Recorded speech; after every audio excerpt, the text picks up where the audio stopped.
이스라엘 자손이 이와 같이 성막 곧 회막의 모든 역사를 마치되 여호와께서 모세에게 명령하신 대로 다 행하고 그들이 성막을 모세에게로 가져왔으니 곧 막과 그 모든 기구와 그 갈고리들과 그 널판들과 그 띠들과 그 기둥들과 그 받침들과 붉은 물을 들인 순양의 가죽 덮개와 해달의 가죽 덮개와 가리는 휘장과 증거궤와 그 채들과 속죄소와 상과 그 모든 기구와 진설병과 순금 등잔대와 그 잔 곧 버려놓는 등잔대와 그 모든 기구와 등이와 금제단과 관유와 향기로운 향과 장막 휘장문과 그 놋그물과 그 채들과 그 모든 기구와 물두멍과 그 받침과 뜰의 포장들과 그 기둥들과 그 받침들과 뜰문의 휘장과 그 줄들과 그 말뚝들과 성막 곧 회막에서 사용할 모든 기구와 성소 성소에서 섬기기 위한 정교와 곧 제사 직분을 행할 때에 있는 제사장 아론의 거룩한 옷과 그의 아들들의 옷이라. 여호와께서 모세에게 명령하신 대로 이스라엘 자손이 모든 역사를 마침에 모세가 그 마침 모든 것을 본즉 여호와께서 명령하신 대로 되었으므로 모세가 그들에게 축복하였더라. 아멘. 출애굽기의 긴 여정이 끝이 보입니다. 왜 우리가 극장에서 영화를 보면 영화가 다 끝나고 난 뒤에 이 검은 화면에 글자들이 쭉 올라가는 걸 보신 적이 있을 거예요. 그런 걸 이 엔딩 크레딧이라고 하는데요. 이 더 정확한 표현은 클로징 크레딧이라고 한다는데 아무튼 여기에는 이 영화가 기획되는 순간부터 극장에 상영되기까지의 모든 정보가 다 담겨 있습니다. 먼저 배우들의 이름이 쭉 나오죠. 주연 배우부터 시작해서 조연들이 나오고 단역 배우들 이름까지 하나하나 다 나오고요. 감독들도 총 감독부터 시작해서 카메라 감독, 음향 감독, 그래픽 감독, 캐스팅 감독, 또 어디서 촬영했는지, 촬영 장소에 대한 정보도 쭉 보여주고요. 제작사가 어디인지, 스폰서가 어딘지, 배급사가 어딘지 그런 정보들을 다 보여주는 거죠. 근데 그게 생각보다 꽤 길어요. 보통 5분은 좋게 넘는 것 같은데 그래서 일반 관객들은 이 영화가 끝나고 엔딩 크레딧을 끝까지 잘 안 봅니다. 엔딩 크레딧이 올라가면 아, 영화가 끝났구나 하면서 일어나서 나가는 거죠. 그래서 요즘에는 이 엔딩 크레딧이 다 끝나고 나서 이 쿠키 영상이라고 해서 이 짤막하고 재밌는 영상을 보여주기도 해요. 이 엔딩 크레딧을 다 보도록 유도하는 건데 그래도 대부분의 관객들은 이 엔딩 크레딧에 별로 흥미를 느끼지 못하는 것 같습니다. 근데 이 영화 제작에 참여한 사람들이나 제작사 입장에서는 어떨까요? 아마 영화가 끝나고 자기 이름이 올라가는 걸 보고 싶어 하겠죠? 이게 굉장히 의미 있을 거예요. 제가 찾아보니까 이 영화사에서는 이 엔딩 크레딧만 담당하는 직원이 따로 있다고 하더라고요. 그런 걸로 볼 때 어쩌면 이 영화에 대한 이 정보들, 영화를 제작한 입장에서는 이게 굉장히 중요하게 생각한다는 거겠죠. 사실 여기에 담긴 정보만 봐도 우리는 이 영화가 어떤 영화인지 대충 알 수 있습니다. 출연한 배우들만 봐도, 제작사가 어디인지만 봐도 이 영화의 스케일이 어떨지 대략 상상할 수 있는 거죠. 아마 이 영화가 흥행할지 못할지의 여부도 어느 정도 가늠할 수 있을 거예요. 그래서 어쩌면 이 2시간 남짓한 영화의 정보가 초집약된 게 이 엔딩 크레딧이라고 할 수 있을 거예요. 저는 이 말씀을 이렇게 묵상하다 보니까 이 오늘 말씀이 마치 영화의 엔딩 크레딧 같다고 느껴지더라고요. 물론 인물들은 하나도 나오지 않아요. 그냥 성막과 성막의 기구들이 쭉 나열되어 있는데요. 이 기록들이 출애굽기라고 하는 영화, 아니 출애굽기라고 하는 말씀의 초집약을 이루고 있는 거죠. 출애굽기, 말 그대로 탈출한다. 애굽, 이집트를 탈출하는 이야기잖아요. 하나님께서 이스라엘 백성들을 구원하신 이야기입니다. 그리고 그 구원의 대서사시의 마지막 엔딩이 성막 제작으로 끝나고 있다는 거예요. 다시 말하면 출애굽기의 결론은 성막이라는 거죠. 근데 이 출애굽기라는 말씀을 구경하는 관객처럼 보게 되면 이 성막의 이야기들이 별로 의미 없는 이야기처럼 느껴질 거라는 겁니다. 엔딩 크레딧이 올라가면 영화가 끝났다고 생각하고 자리를 뜨는 것처럼 출애굽기를 읽다가 성막 이야기가 나오면 하나님의 이스라엘 구원의 이야기가 끝났고 그래서 성막 이야기는 넘어가도 되는 말씀으로 생각하는 거죠. 그렇다면 이 출애굽기라고 하는 말씀을 제작하고 총감독하신 하나님 입장에서는 어떨까요? 또 이 이야기의 주인공인 이스라엘 백성들 입장에서는요. 아마 이 성막의 기구들의 이름이 쭉 나열되는 걸 보면서 가슴 벅찬 감동이 올라오지 않았을까요? 그리고 이 말씀을 수천 년 전 이스라엘 백성들의 역사 이야기다 그렇게 생각하는 게 아니라 오늘을 살아가는 나의 이야기로 받아들이는 순간 이 말씀은 우리한테도 큰 의미로 다가오게 된다는 겁니다. 하나님은 이 이스라엘의 구원의 이야기를 통해서 우리를 구원하시는 하나님의 일하심, 하나님의 역사를 보기를 원하세요. 저 멀리 관객으로 앉아서 말씀을 구경하고 말씀을 판단하는 게 아니라 오늘 나에게 하시는 말씀, 나의 이야기로 받아들이라는 거죠. 자, 오늘 말씀을 보면 32절 말씀이랑 42절, 43절의 말씀이 같은 말씀이에요. 32절에 보면 이스라엘 자손이 이와 같이 성막, 곧 회막의 모든 역사를 마치되 42절에는 이스라엘 자손이 모든 역사를 마치매 43절에는 모세가 그 마친 모든 것을 본즉 다시 32절에 여호와께서 모세에게 명령하신 대로 다 행하고 42절에 여호와께서 모세에게 명령하신 대로 43절에도 여호와께서 명령하신 대로 되었으므로 그러니까 이 32절이랑 42절, 43절이 같은 말씀으로 대칭을 이루고 있고 그 사이에 33절부터 41절의 말씀이 삽입되어 있는 거죠. 이 성경에는 이런 구조가 자주 등장하는데요. 이런 기법을 인클루지오 또는 수미 쌍관법, 일명 샌드위치 기법이라고 해요. 샌드위치처럼 앞뒤에 빵이 있고 그 사이에 햄이랑 야채랑 그런 내용물들이 있는 거죠. 이런 기법으로 유명한 말씀이 어디냐면 마가복음 11장의 무화과 나무에 대한 말씀이에요. 예수님께서 길을 가다가 시장하셔서 이 지나가는 길에 이 무화과 나무를 본 거예요. 그리고 열매가 있나 해가지고 그 나무한테 갔는데 아무것도 없는 거죠. 그래서 그 무화과 나무를 저주하시는 장면이 나와요. 그리고는 바로 성전에 들어가셔서 성전에서 물건 파는 사람들의 상을 뒤집어 엎고 그런 사건이 나오거든요. 일명 성전 정화 사건이라고 하는 말씀이 이어져요. 근데 그걸 보고 이제 대제사장들이랑 서기관들이 예수님을 죽여야겠다고 마음을 먹는 거죠. 그리고서 이 성전에서 예수님이 나오셔서 바로 이어지는 다음 구절에는 다음날 아침에 어제 그 무화과 나무를 봤더니 저주를 받아서 뿌리부터 말라서 죽어있더라 라는 말씀이에요.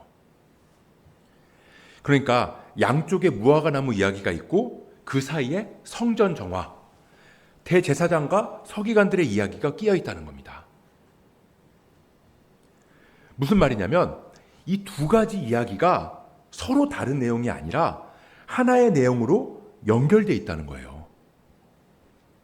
이런 걸 샌드위치 구조라고 하는데 오늘 본문에서도 성막 제작이 맞춰졌고 하나님의 명령대로 행했다라고 하는 그 양쪽의 이야기 사이에 성막의 기구들의 이름이 나온다는 거죠.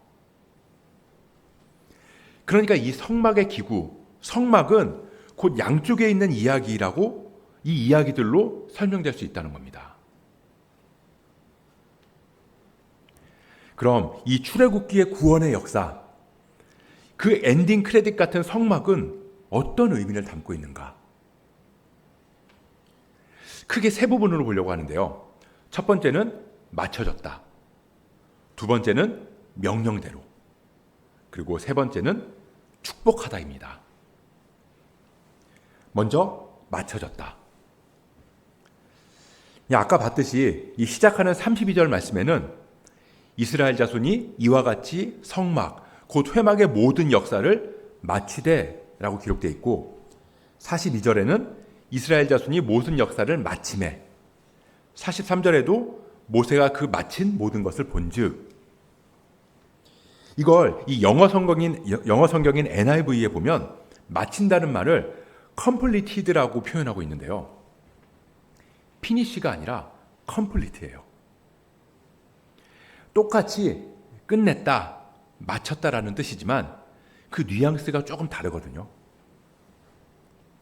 이 finish는 말 그대로 끝낸 자체의 의미를 두고 있는 거라면 complete는 완성의 느낌이 강하다는 거죠. 이게 무슨 말이냐면 이 성막의 제작이 제작 그 자체로 끝이 아니라는 거예요.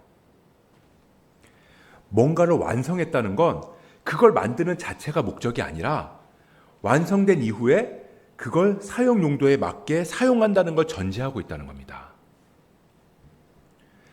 제작하는 자체가 임무가 아니라 그 제작된 걸 사용하는 게 완성됐다는 걸 의미하는 거예요. 한마디로 맞춰졌다라고 표현하지만 그 안에는 새로운 시작이라고 하는 의미가 담겨 있다는 거죠. 하나님께서 천지를 창조하실 때도 보면 빛을 만드시는 걸 마치시고 보시기에 좋았더라. 동물들을 만드는 걸 마치시고 보시기에 좋았더라. 사람을 만드시는 걸 마치시고 보시기에 심히 좋았더라. 하나님께서도 만드는 것 자체에 의미를 두신 게 아니라 그 만든 피조물들이 앞으로 하나님의 섭리 안에서 살아가는 데에 더 큰 의미를 두시는 거죠. 그래서 보시기에 좋았더라라고 축복하시는 거예요. 자, 이제 성막이 다 지어졌습니다. 그 말은 이제 성막과 함께하는 새로운 시대가 시작됐다는 뜻인 거예요. 이스라엘 백성들은 애굽에서 종살이를 하고 있었어요. 하나님은 그런 이스라엘을 애굽에서 구원하셨습니다. 그리고는 광야에서 애굽에 속한 노예가 아닌 하나님의 백성으로 만들어 가시는 거죠. 그리고 그 여정의 끝에 클라이막스로 딱 성막. 성막이 뭐죠? 하나님의 임재예요. 하나님께서 늘 함께 하신다는 겁니다. 이제 성막은 이스라엘 백성들 가운데 늘 있을 거예요. 하나님의 임재가 실제가 된 삶을 살아가게 된다는 겁니다. 지금까지는 눈에 보이지 않는 하나님이었어요. 그래서 하나님이 언제 우리와 함께 하셨냐고 막 원망도 하고 의심도 하고 이전에 애굽을 그리워하면서 막 돌아가겠다고 하기도 했지만 이제는 하나님께서 내가 영원히 너와 함께 하겠다고, 내가 성막, 지성소, 그 안에 속죄소 위에서 너희를 만나줄 거라고 그렇게 약속하시고 그 약속이 실제가 된 삶을 살아가게 된다는 거예요. 마찬가지입니다. 우리는 세상에서 죄의 종노릇 하면서 살아가는데 그러던 어느 날 하나님께서 우리 안으로 쑥 하고 들어오신 거죠. 그리고는 우리를 그 죄에서 구원하시고 하나님 나라 백성으로 빚으셨습니다. 저는 어린 시절부터 교회를 다녔는데요. 교회를 다니면서도 세상에 속해 있는 사람들처럼 전혀 다를 바 없는 삶을 살아갔었어요. 그냥 교회만 다녔던 거예요. 무늬만 그리스도인. 그러다가 하나님이 제 안에 훅 하고 들어오신 거죠. 물론 지금 생각해보면 그 전에도 계속해서 제 마음의 문을 두드리셨다는 걸 알게 됐지만 아무튼 그렇게 하나님이 제 안에 들어오시고 저는 그날 엄청 울면서 회개했거든요. 그래서 저는 그때가 제가 완전히 구원받은 날이라고 생각했습니다. 근데 지금 와서 돌아보니까 그날은 구원이 완성된 날이 아니라 구원이 시작된 날이었던 거예요. 이제 이스라엘 백성들이 홍해를 건너고 애굽에서 구원됐는데요. 근데 그게 끝이 아니라 시작이었던 거죠. 광야에서 계속 그 구원의 과정을 걸어가잖아요. 실수하고 넘어지고 그러면서 조금씩 그러다가 그 절정이 바로 성막, 하나님과의 동행으로 완성된 거죠. 저도 그렇게 하나님을 만난 이후에 제가 완전히 하나님의 사람이 됐다는 착각을 하게 했던 것 같아요. 이제 더 이상 죄에 무너지지 않을 것 같고 더 이상 실수하거나 실패하지 않을 것 같이 생각됐는데 금세 넘어지는 제 모습을 바라보면서 좌절하는 거죠. 이러는 걸 보니까 난 구원받은 게 아닌가 보다. 그런 생각으로 굉장히 힘들더라고요. 근데 아니라는 거예요. 물론 예수님께서는 우리의 죄를 жил머지시고 우리를 단번에 구원하셨지만 우리는 그 구원의 삶을 단번에 살아갈 수는 없다는 겁니다. 조금씩 그 구원의 길을 걸어가는 거죠. 굳이 신학적으로 표현하자면 성화의 과정을 걷는 거예요. 다 이루었다. 예수님께서는 우리의 구원을 마치셨지만 그건 피니시가 아니라 컴플리트. 이제 구원받은 자로서의 합당한 삶을 살아가야 하는 의무가 우리에게 새롭게 시작됐다는 뜻입니다. 그래서 구원파가 이단이라는 거예요. 구원받은 날짜 기억하면서 구원받았으니까 이후로는 어떻게 살든 상관없다고 말할 수 없다는 거죠. 그건 컴플리트를 피니쉬로 보니까 그런 거예요. 만약에 우리 구원이 피니쉬라면 이 땅에서의 그리스도인으로서의 임무도 구원받는 순간 끝나는 거죠.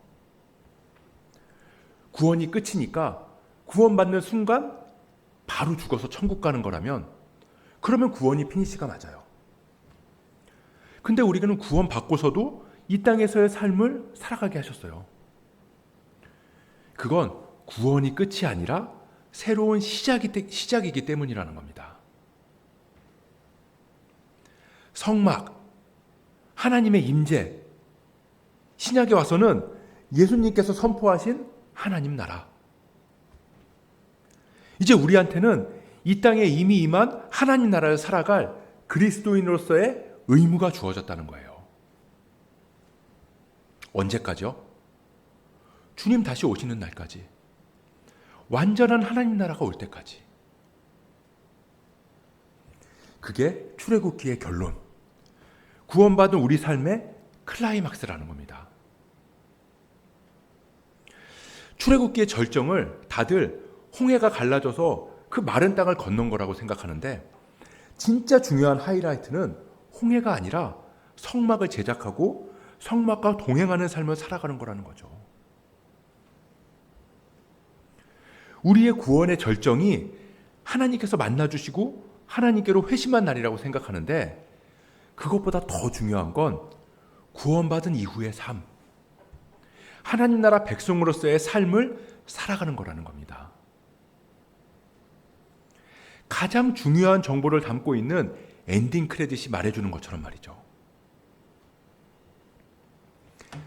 그 성막에 담긴 의미, 첫 번째는 마치다. 그리고 두 번째는 명령대로 행했다는 겁니다. 명령대로 행했다는 건 순종했다는 뜻이에요. 우리가 성막을 자세히 살펴봐서 알듯이 이 성막을 지을 때 하나님께서는 굉장히 구체적으로 명령하셨거든요. 길이는 몇 규빗, 높이는 몇 규빗, 재질은 뭘로 하고, 그 방식은 뭐 이어붙이지 말고 쳐서 만들고, 가늘고 길게 꼰 배실로 만들고, 그런 등등등 굉장히 디테일하다는 거예요. 이 구체적이라는 건 뭘 뜻하냐면 내 생각이 들어갈 틈이 없다는 거예요. 하나님께서 가로 세로 10규빗씩, 높이는 20규빗으로 만들어라 그러셨는데 거기다 대고 만들다 보니까 9.5규빗인데 뭐 이 정도면 되지 않을까? 20규빗이 약간 넘었는데 이 정도는 봐주시겠지. 이럴 수 없다는 겁니다. 하나님은 우리의 완전한 순종을 원하세요. 대충, 얼추, 약간 이런 건 명령대로가 아니라는 거죠. 명령대로 다 행했다. 이 말씀을 샌드위치처럼 앞뒤에서 말씀하셨다는 건 성막과 동행하는 삶, 하나님 나라 백성으로 살아가는 삶, 그런 우리의 삶이 온전한 순종으로 이루어져야 한다는 뜻이에요. 그 하나님의 명령이 어디 있나요? 성경, 여기에 있어요. 근데 우리는 이거 보면서도 하나님의 뜻을 모르겠다고 하면서 알려달라고 한다는 거죠. 근데 하나님께서는 굉장히 구체적으로 하나하나 이미 다 말씀하셨다는 겁니다. 신명기에 보면 이런 말씀이 있어요. 내가 새 집을 지을 때 지붕에 난간을 만들어 사람이 떨어지지 않게 하라. 그 피가 내 집에 돌아갈까 하노라. 내가 다른 사람을 고용해서 일을 시킬 때 단순히 임금만 체불하지 않으면 그만이 아니라 그 사람의 안전까지도 책임져 줘야 된다는 겁니다. 돈으로 사람의 값어치를 따지는 게 아니라 사람 자체를 인격적으로 대하라는 말씀인 거죠.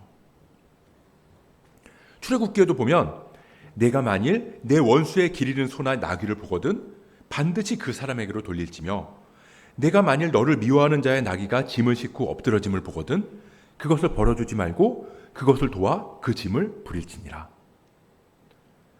내가 좋아하는 사람, 친한 사람이 아니에요.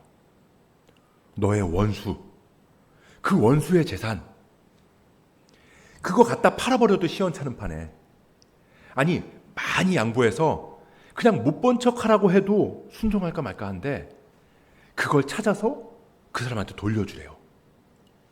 그것도 반드시. 이사야에서 보면 가옥에 가옥을 이으며 전토에 전도를 더하여 빈틈이 없도록 하고 이 땅 가운데에서 홀로 거주하려 하는 자들은 화 있을진저. 한마디로 집 투기, 땅 투기 하지 말라는 겁니다. 나 혼자 잘 먹고 잘 사는 세상처럼 집 없는 사람들의 아픔에 아무 관심도 없이 가옥에 가옥을 잇고 땅에 땅을 늘리면서 사는 사람들은 화 있을진저. 이런 디테일한 명령들 성경 안에 굉장히 많다고요. 하나님의 말씀은 굉장히 구체적이에요. 근데 하나님의 뜻에 순종하는 걸 내가 마음에 드는 말씀만, 내가 이해되고 납득되는 그런 나한테 유리한 말씀만. 아니 성경에 술 취하지 말라고 그랬지 언제 술 마시지 말라고 그랬냐. 이런 말장난 같은 논리로 순종을 내 맘대로 정하지 말라는 겁니다. 명령대로. 물론 이 모든 말씀을 문자 그대로 적용하라는 말이 아니라는 건 아실 거예요. 그렇게 모든 말씀을 문자 그대로 보는 걸 근본주의라고 하는데, 그래서 성경을 구절로 딱 떼서 읽는 게 아니라 시대 상황과 문맥에 맞게 읽어나가는 게 중요하다는 거죠. 그렇게 성경을 올바르게 읽어나가다 보면 이게 문자 그대로 적용해야 될 말씀인지 아니면 은유의 말씀인지 해석이 필요한 말씀인지를 알 수 있는 거죠. 그걸 우리가 읽고 기도하면서 분별해 나가야 된다는 거예요. 그러다 보면 우리와 함께 하시는 성령님께서 도와주실 거니까요. 구원의 완성은 하나님과 동행하는 하나님 나라를 살아가는 시작으로 이어지고 그 삶은 온전한 순종이어야 한다. 그럴 때 마지막으로 하나님께서는 반드시 축복을 내려주신다는 겁니다. 오늘 43절 말씀 같이 한번 읽어보겠습니다. 시작. 모세가 그 마친 것을 모세가 그들에게 축복하였더라. 아멘. 모세가 축복한 게 아니라 하나님께서 모세를 통해서 축복하신 건데 보면 축복하였더라 라는 말만 있고 그 축복의 내용이 없어요. 우리는 보통 축복이라고 하면 떠오르는 게 있죠. 돈, 건강, 성공, 행복. 물론 그 모든 것들은 하나님께서 우리에게 주시는 축복입니다. 근데 하나님께서 우리에게 주시고자 하는 축복은 그보다 훨씬 더 크고 좋은 것들이라는 거예요. 근데 그 축복이 우리 눈에는 돈이나 건강이나 성공보다 더 크고 좋은 걸로 안 보인다는 게 문제인 거죠. 하나님께서 우리에게 주시고자 하는 가장 크고 가장 좋은 축복, 그게 뭘까요? 구원받은 백성들의 성막과 동행하는 새로운 삶, 그 삶을 순종으로 살아갈 때 하나님께서는 모세를 통해서 축복을 내려주셨는데 이 축복이 뭐냐? 민수기 6장에 보면 제사장의 축복이 나오거든요. 그 말씀을 보면 우리는 그 축복이 무엇인지를 대충 알 수 있습니다. 민수기 6장 22절부터 26절의 말씀인데 우리 이 말씀을 하나님께서 우리에게 주시는 축복의 말씀으로 받으면서 같이 한번 읽어보도록 하겠습니다. 시작. 여호와께서 모세에게 말씀하여 이르시되 아론과 그의 아들들에게 말하여 이르기를 너희는 이스라엘 자손을 위하여 이렇게 축복하여 이르되 여호와는 내게 복을 주시고 너를 지키시기를 원하며 여호와는 그의 얼굴을 내게 비추사 은혜 베푸시기를 원하며 여호와는 그 얼굴을 내게로 향하여 드사 평강 주시기를 원하노라 할지니라 하라. 아멘. 여호와는 내게 복을 주시고 너를 지키시기를 원하며 여호와는 그 얼굴을 내게 비추사 은혜 베푸시기를 원하며 여호와는 그 얼굴을 내게로 향하여 드사 평강 주시기를 원하노라. 그 얼굴을 우리에게 비춰주시고 은혜를 베푸시고 평강을 주신다. 그게 하나님께서 우리에게 주시는 최고의 축복입니다. 하나님 주시는 많은 축복들이 있지만 그 중에서도 그리스도인들이 받을 수 있는 최고의 축복 중에 축복이 뭐냐면 돈도 아니고요. 명예도 아니고요. 사업의 성공도 아니고요. 바로 하나님의 은혜와 평강이라는 거예요.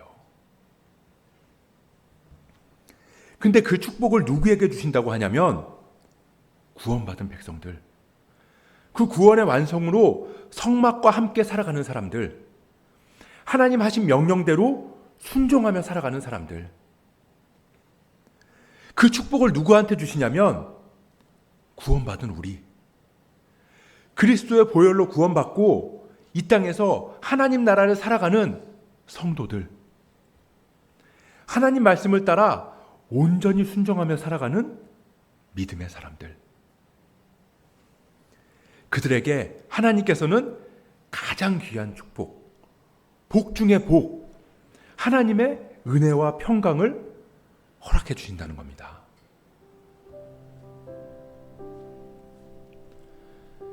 세상에서 제작되는 영화를 보면 얼마나 초호화 캐스팅이 이루어졌는가. 제작비가 얼마나 많이 들었는가, 제작 기간은 몇 년이 소요됐는가, 그걸 중요하게 생각하거든요.